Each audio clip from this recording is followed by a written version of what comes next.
안녕하세요, 세리나입니다. 안녕하세요, 세리나입니다.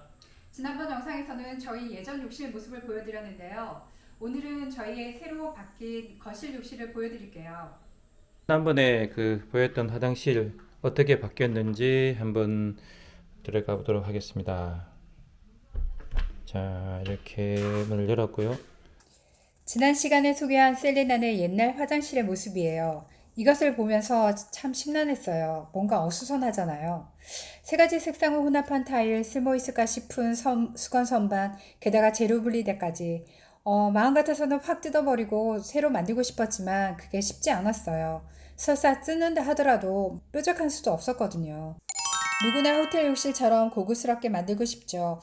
하지만 호텔 욕실은 근본적으로 아파트 욕실과는 달라요. 일단 욕실이 시원하게 넓고 천정도 아주 높아요. 넓고 높은 공간이라면 공간 배치가 자유스럽잖아요. 샤워하는 공간, 변기, 그리고 욕실 수납장을 분리해서 배치할 수도 있고요. 트렌드에 맞는 매립수전을 사용해서 깔끔하게 정돈할 수도 있어요. 대리석이나 적어도 대리석 느낌이 나는 고급 타일, 그리고 럭셔리한 수전들을 사용할 수도 있고요. 거기에다 비싼 조명 기구들을 사용해서 간접 조명을 더하면 그게 고급 호텔 욕실이잖아요. 누구나 호텔식 고급 욕실을 꿈꿀 수 있어요. 하지만 꿈과 현실이 얼마나 차이가 있는지 깨닫는 시간이 별로 안 걸려요. 도면을 들여다보는 순간 아파트 욕실은 태생적으로 한계를 갖고 있다는 것을 알게 되죠. 그리고 비용이란 어마무시한 장벽을 만나게 되고요. 세리난의 아파트 도면을 보면 이렇게 생겼어요. 가로 2645, 세로 1780. 벽체 간 거리니까 실제 내부는 이것보다 조금 좁아요. 대부분 아파트 욕실이 이 정도 되거나 좀 작거나 클 수도 있을 거예요. 하지만 좁은 공간에 변기, 세면대, 수납장, 그리고 욕조 이렇게 꽉 채워 넣는 것은 같을 거예요. 도대체 여기서 뭘 어떻게 바꿔도 크게 달라지지 않아요. 20평, 30평, 40평대 아파트 욕실 크기라는 게 정해져 있고 거기에 변기, 세면대, 수납장, 그리고 욕조 이런 것들을 다 넣어야 하잖아요.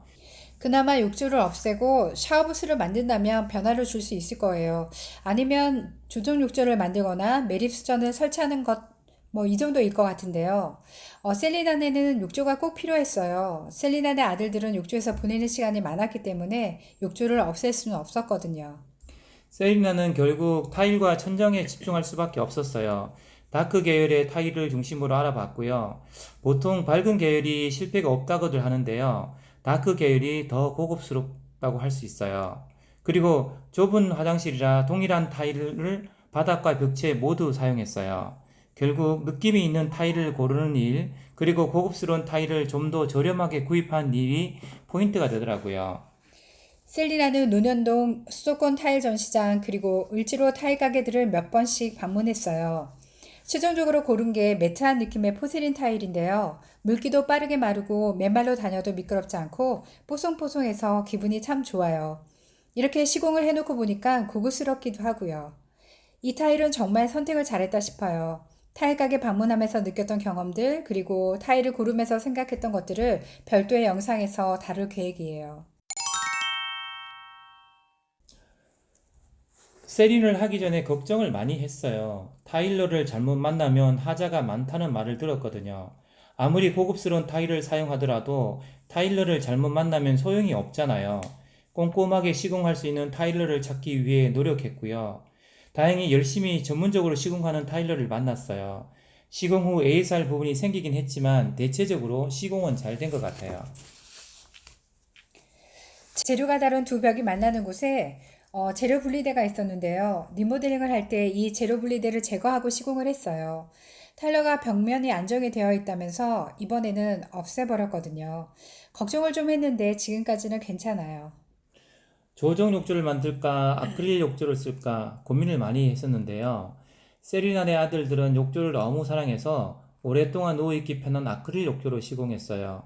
그리고 욕조의 치마 부분을 제거하고 벽돌을 쌓은 다음 타일을 붙였어요. 이렇게 해놓으니까 바닥에서 연결되는 느낌이 나서 고급스러워요. 천정은 목공사를 하고 페인트로 마감을 했어요. 전체 인테리어를 했기 때문에 욕실에 목공사하는 것은 큰일은 아니었어요. 천정에 합판과 방수 석고보드를 치고 그 위에 페인팅을 했는데요. 확실히 깔끔하게 보여요. 다만 천정 점검 후 테두리 마감은 조금 아쉽네요. 이건 샌딩을 몇 번 더 하고 페인팅을 해야 더 깔끔해질 것 같아요. 어쨌든 이 정도로도 옛날보다 천정이 높아졌고요. 훨씬 더 깔끔하게 보이기는 해요. 화장실 조명도 많이 달라졌죠. 옛날에는 일반적인 형태의 천장 조명이 있었는데요.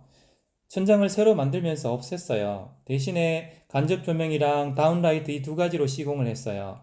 다운라이트는 화장실을 훨씬 밝게 만들어주고요. 간접 조명은 욕실을 따뜻하고 분위기 있게 만들어줘요.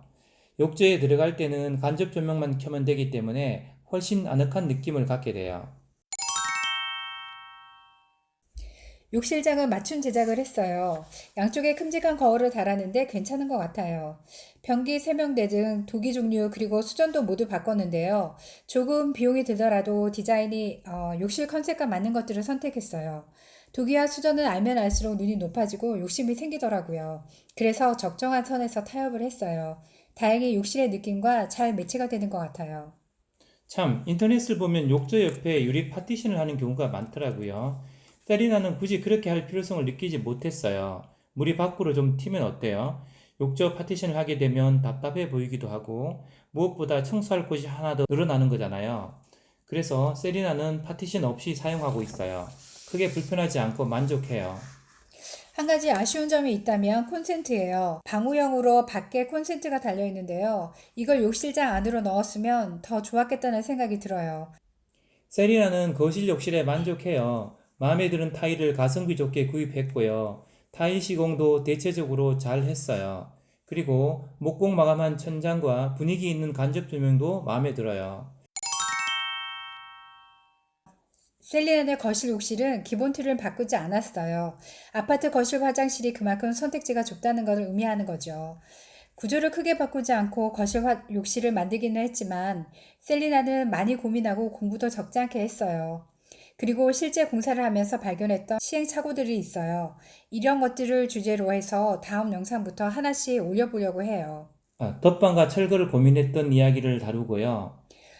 화장실 철거를 할 땐 꼭 알아야 되는 몇 가지가 있는데 이걸 또 영상으로 올려볼게요. 좋은 타일을 합리적 가격으로 구입하기 위해서 발품 팔았던 이야기도 담고요. 타일러 선정은 어떻게 했는지, 타일 작업 검수는 어떻게 했는지 이것도 영상으로 올려볼게요. 조정 욕조와 아크릴 욕조를 두고 고민했던 내용들도 함께 소개하고요. 욕실 천장은 어떻게 했는지, 그리고 조명은 어떻게 만들었는지도 얘기할 거고요. 도기와 수전 세팅을 하면서 어떤 고민을 했고 어떤 일이 있었는지도 다루려고 해요. 열심히 만들어 볼게요. 감사합니다. 감사합니다.